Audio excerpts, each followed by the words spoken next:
Buenas tardes a todos, bienvenidos a este resumen del 2023. Espero que hayan pasado un muy buen fin de año con su familia, amigos o con esas personas con que ustedes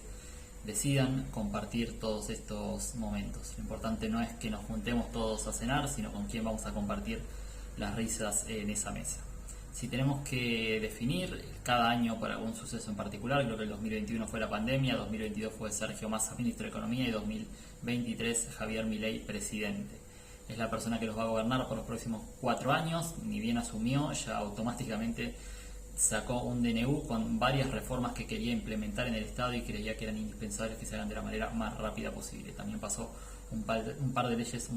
por ser modestos, de leyes al Congreso que se tienen que estudiar y aprobar, y realizó ya varias desregulaciones de un montón de tarifas de productos y servicios. Los combustibles los tenemos ya en torno a los 1.000 pesos, los servicios y las obras sociales fueron prácticamente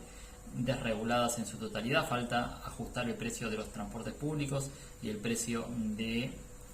los servicios, luz, gas y agua, que todo eso probablemente durante los próximos años se vaya corrigiendo, lo cual encarece muchísimo nuestro costo de vida porque nuestro sueldo no aumenta a la misma velocidad. Se espera una inflación del 30% para los meses de diciembre y enero, y por ahí bajando un poquito para febrero y marzo, pero de corto plazo nosotros estamos asumiendo todos esos grandes costos, y las paritarias o los aumentos que tenemos por parte de los sueldos no se actualizan con la misma velocidad.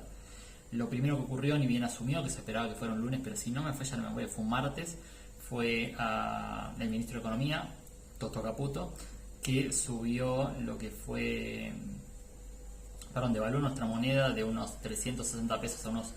800, por lo cual fue una devaluación del 118% aproximadamente, que cerró en realidad a fin de mes a un 124% de devaluación, por lo cual es mucho más caro importar productos del exterior, y obviamente se va a encarecer mucho más todo lo que se vende acá a nivel local, porque tienen siempre un componente de algún elemento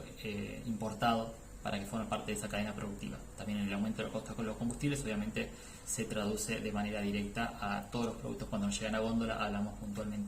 Hablando puntualmente de los supermercados. En relación a lo que fue el precio del dólar MEP, pasó de fines de noviembre de 846,24 a 976,49, lo cual es una suba del 15,3%. El dólar cable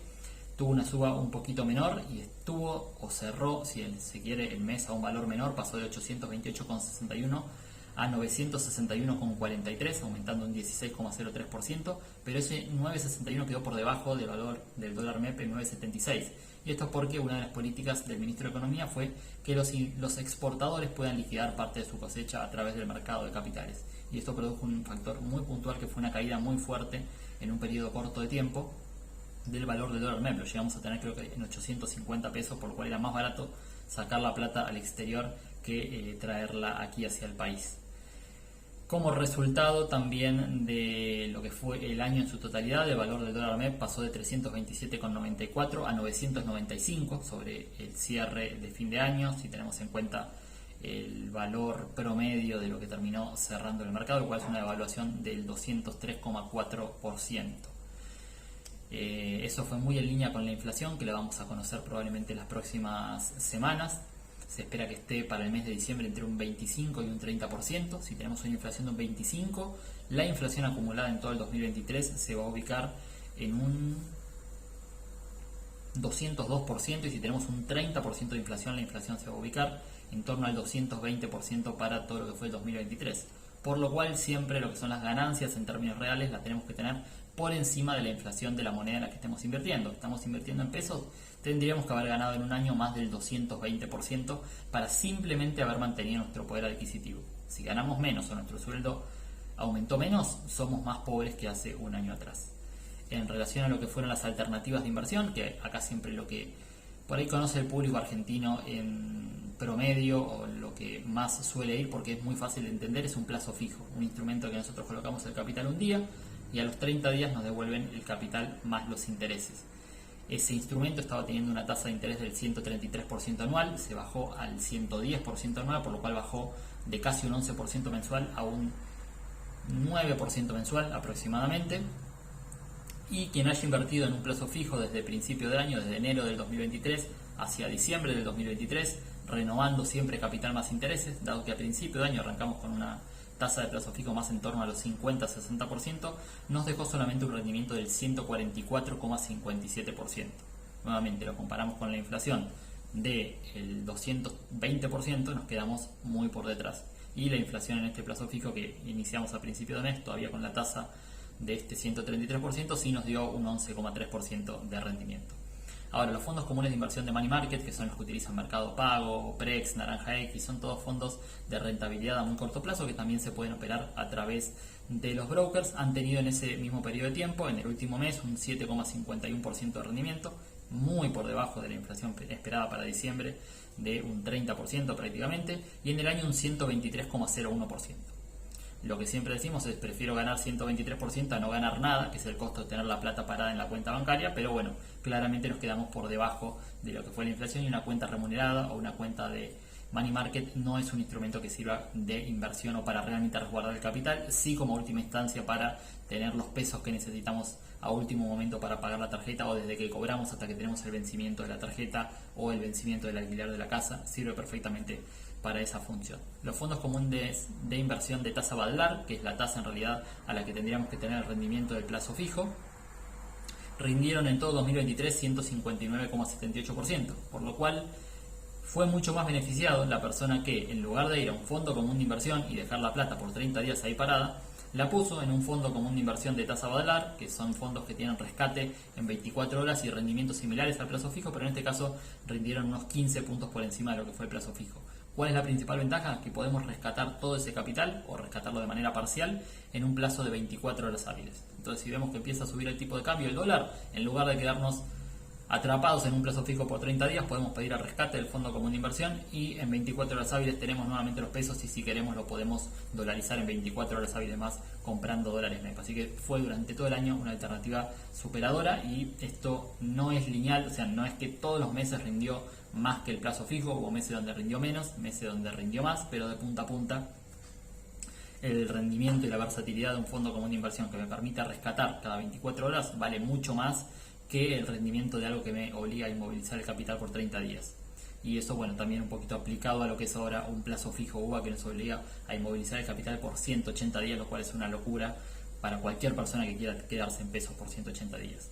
Por otro lado, lo que sí sorprendió fue el rendimiento de los fondos comunes de inversión SER, que esos se vieron fuertemente demandados durante el mes de diciembre hasta el mes de noviembre. No veníamos teniendo rendimientos muy por encima de lo que fue la inflación, pero el mes de diciembre subieron un 30%. De hecho, subió el de Balance un 30,83% solamente en el mes de diciembre, por lo cual va a empatarle a la inflación, y esa gran suba durante el último mes hizo que durante todo el año alcance un rendimiento del 230,2%. Nuevamente, con una inflación esperada de 220% para todo lo que fue 2023, este fondo común de inversión sorprendió y cumplió finalmente con su objetivo, que al ser un fondo que ajusta por inflación, tiene que dar rendimientos acorde a la inflación, y así lo hizo. Para las personas que no quisieron quedarse en pesos y especular a ver si le ganábamos a lo que fuera la inflación y pasaron a un activo dolarizado, que fue la elección que tomamos para la mayoría de la cartera de los clientes, ir hacia obligaciones negociables, instrumentos que además de posicionarnos en dólares y darnos una cobertura frente a la devaluación, nos pagan una tasa de interés, rendimientos entre el 8 y el 9%, que para estos casos, nuevamente si lo volvemos a analizar, la devaluación que tuvimos de la moneda estuvo en torno al 203%. Si le sumamos el 8% de rendimiento de un fondo de Money Market a esos valores, nos da que, el 8% de rendimiento de una obligación negociable en dólares para esos valores de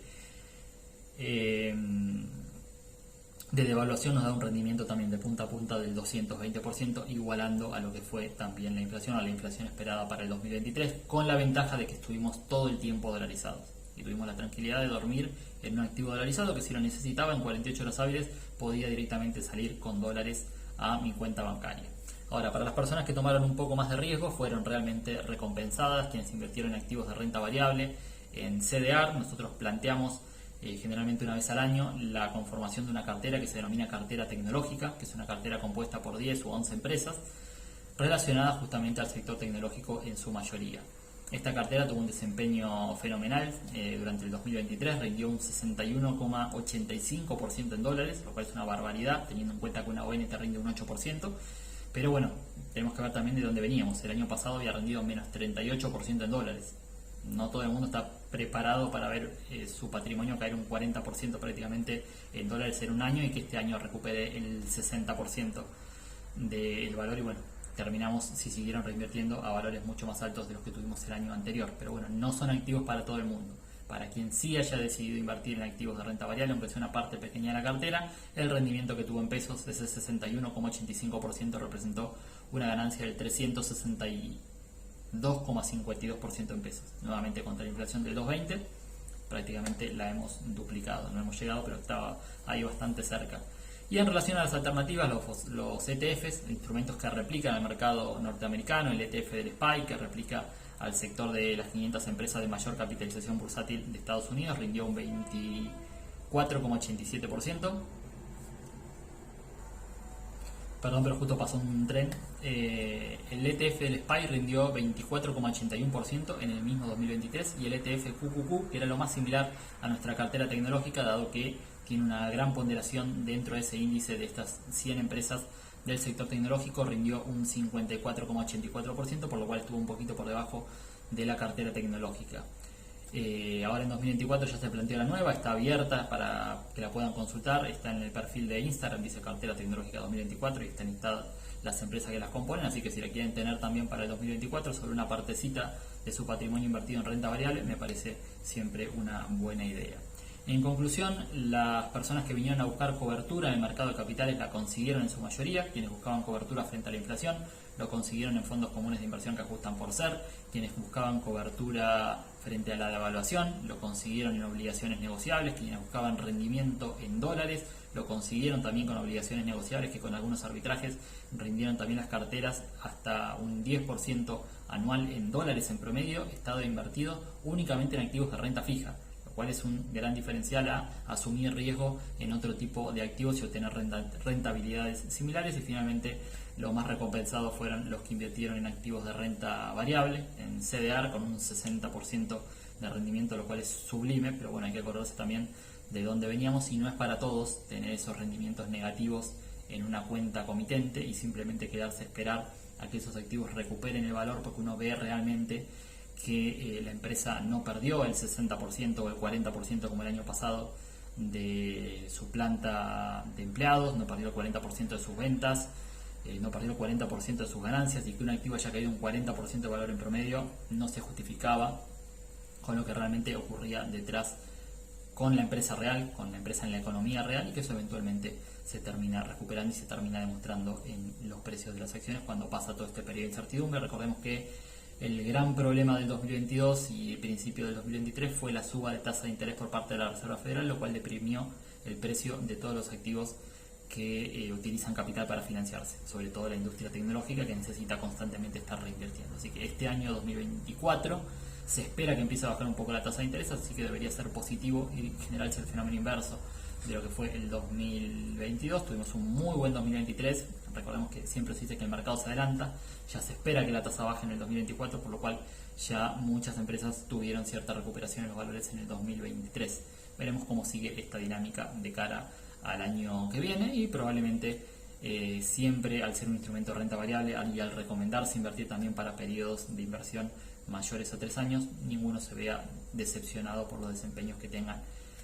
al comprar acciones de buenas empresas, a comprar un Apple, a comprar un Microsoft, a comprar un Google. No creo que nadie esté disconforme con el rendimiento de su cartera de inversión de acá a 10 años. Ahora, de acá a un mes, la realidad puede ser diametralmente opuesta.